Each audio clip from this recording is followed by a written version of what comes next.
নমস্কার। দেখতে পাচ্ছেন এগুলো সব পায়রাতে করেছে, কি অবস্থা। তার জন্য আজকে একটা অর্ডার দিয়েছিলাম ফ্লিপকার্ট থেকে বাইকের কভার, তো সেটা চলে এসেছে। চলুন দেখা যাক কেমন হয়েছে। ব্ল্যাক কালারের দিয়েছিলাম, সাথে রেডের বর্ডার।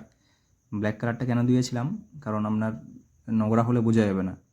আর এটা ওয়াটারপ্রুফ, কারণ বৃষ্টিতেও তো অনেক সময় ব্যবহার করতে হয়, তার জন্য ওয়াটারপ্রুফই নিলাম। কোয়ালিটিটা ঠিকঠাক, মানে আপনার খুব প্রিমিয়াম কোয়ালিটির যে সেটা না, একদম পাতলা কিন্তু ওয়াটারপ্রুফ। পাতলা হলেও আর স্টিচগুলো দেখুন মোটামুটি সব ঠিকই আছে, মানে কাজ চালানো হয়ে যাবে আর কি।